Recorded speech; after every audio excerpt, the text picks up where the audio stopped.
YouTube. Today I just wanted to talk about camera gear.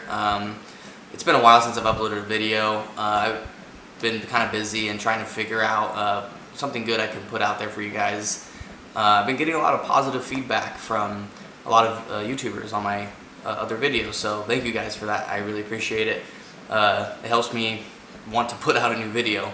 So today we're going to go over camera gear. And when it comes to sports photography, camera gear is pretty important. Because I get a lot of people that ask me, why do sports photographers have the big white lenses? Why do they have the big black lenses, Canon, Nikon, whatever you see? Why do they use that gear? And does camera gear really matter? And the answer to that, it's kind of hard to answer that because it really depends who you are, what you're trying to do. But for this channel, I'm trying to aim towards the people who are trying to or wanting to do sports photography professionally and try to make it a living or their career or just some kind of income from it. So my answer to does camera gear matter when it comes to sports photography towards that type of crowd of people who are wanting to do this as a profession, I have to say yes, the camera gear does matter. Now, before you guys jump at me and start attacking me in comments, I just don't want you guys to get the wrong idea from that. I'm not saying the camera gear makes the images good, because that's not true. It can go both ways. Say you have a professional sports photographer who has been shooting for 40 years. Sports Illustrated sports photographer, been shooting for forever. And you give him a Canon Rebel T5i, the entry-level DSLR, and you give him a kit lens. He's most likely going to get a way better image than someone who is an amateur and you give them a 400mm 2.8 with a 1DX Canon.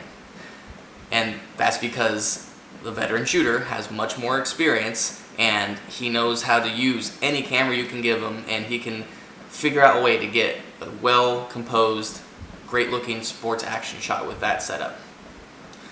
And if you give the amateur all the pro gear, he's going to have a hard time because he doesn't have experience and he's an amateur. I mean, there's no other way to put it. Now, that doesn't mean, so I don't have to spend all the money on this gear if I'm trying to make this into a living. If I want to do sports photography professionally, I can just buy a kit lens with a Canon Rebel. It's just not going to work. It's a very hard thing to tell people this because when I'm on the sidelines at games and stuff and people see me, they always come up to me and ask me how I got into it and what they need to do. And the harsh reality of it, if you're trying to do this professionally, you need to have pro gear. That's just the way it is. It's very tough financially for people, and I get that. And sometimes it takes longer for some people than other people. They can instantly get the gear because they have the money. Money's not an issue. But other people, money is an issue, and they're tight financially, and that's fine. And I'm not trying to say if you don't have pro gear, then don't even bother, because that's not true either. You can get places with cheaper gear. Having the pro gear is just think of it like you got a toolbox and you want to have the right tools in there. The cameras and the lenses are the tools that you need to put in your toolbox, and you need to use those correctly. So I'm trying to think of the best way to put it. If you're an amateur and you have pro gear, it's not going to make you a professional photographer. It's not going to make you a better shooter. But then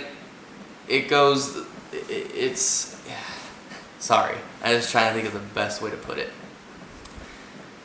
If you have cheaper gear, you are going to be limited on what type of shots you can produce.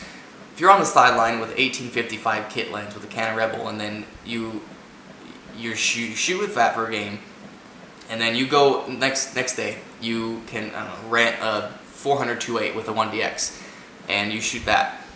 I guarantee you the shots are going to look much more appealing with that longer lens because you're getting way closer to the action. But you need to know how to use it. If you don't know how to use these tools, it's not going to get you good photos. You have these tools, but you need to learn how to use them the correct way. So when it comes to asking, does camera gear matter? The answer is yes and no. It does matter because you need the right tools to get these photographs that you see in Sports Illustrated covers and Getty Images. You go on there and browse at some of their recent sporting events. They have great, stunning, eye-catching images. And part of that reason is because of the camera gear they're using.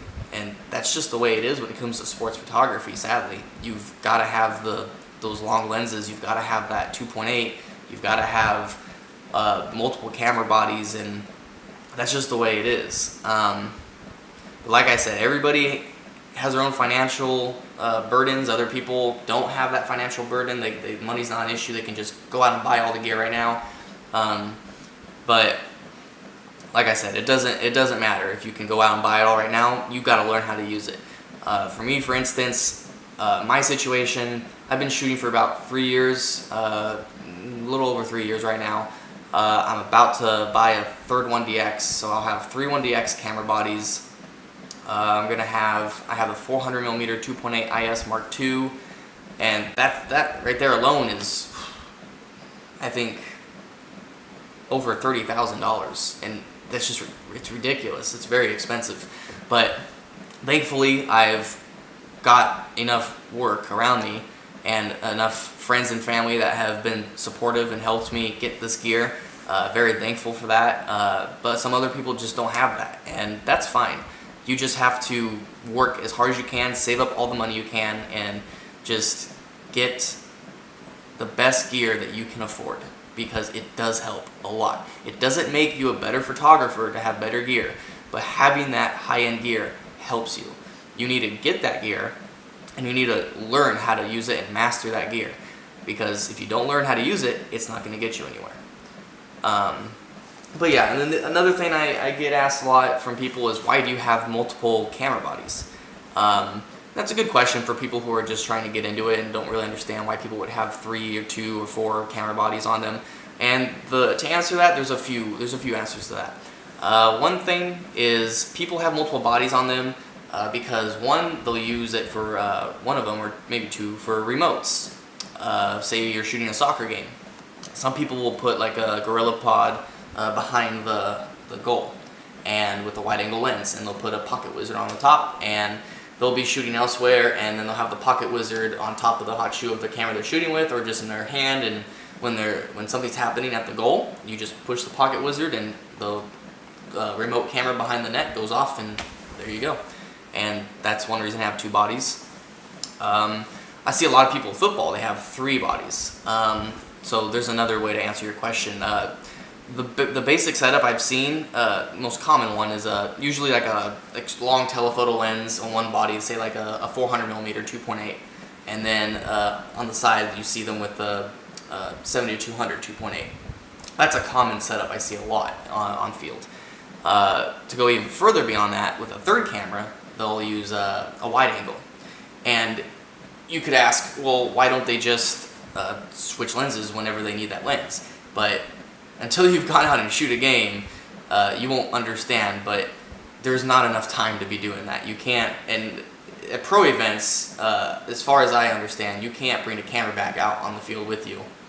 I could be wrong, maybe different stadiums or venues are all different, but as far as I've seen, you can't bring out a camera bag, so you've got to have on you what you need. For high school and stuff, you can bring a camera bag, but even with high school level, you just don't have enough time to switch lenses. And taking the lens off in between plays, think about this. You're taking the lens off, even if you have like a big lens, taking that big lens off, putting the camera down, putting the cap on, putting the cap on the lens, putting the lens away, and then going to your camera bag, or if you have one of those think tank belts, taking the 7200 out, taking the cap off, taking the camera cap off, putting it on, twisting it on, turning it on. By the time that's all done, the play's over and you've missed it. I mean, that's happened to me plenty of times. So that's one reason, or another reason to have multiple bodies. So you have a wide angle on one, a 70-200 zoom on one, and then the prime telephoto on the other. And you're at the end zone, for example, they're far away, you've got the 400, you're shooting with that.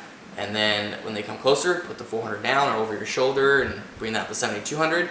there's a celebration right in front of you, or something happens, like for pro events when they do a touchdown, they'll jump in the crowd. People, you see the photographers will circle them and hold the 1635 over and just and that's it. That's basically why you see people with multiple camera bodies. So remotes and just to have the versatility in their images, and you get more images that way too. Think about it. More cameras, no time to switch. You have another focal length right there and then. Yeah, more images. So that's all I can think of to talk about as far as this topic goes. So in conclusion, does the camera gear matter when it comes to sports photography? It's a yes and no answer. Yes, because you need the right tools to create the right images and give you the accuracy and the autofocus and the durability with the pro bodies and the high frames per second. And that's the whole other thing too, with high frames per second. Like if you're shooting 14 frames per second, it doesn't mean you're gonna get that right moment. You do have to have good timing, but having the high burst, it helps. All this stuff just helps you, and overall gives you that high-end image quality that you see in Sports Illustrated magazines and online from high-end media outlets like AP and Getty Images. They're all using these top-of-the-line gear, but they know how to use it. So yes, it does matter. However, you need to know how to use it. So I hope this video was entertaining and helped you guys out. I hope it was informative. So I'll be trying to get some more videos out. Leave some comments, and if I missed anything, we can talk about it in the comments.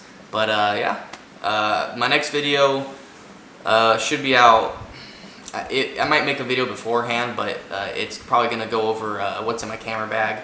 I'm waiting for my third camera body to come in, and then once I get that, I'm pretty sure I'll just make the video and show everything I have on a typical day out shooting a sporting event. But yeah, so thanks guys for tuning in, and I'll catch you guys later.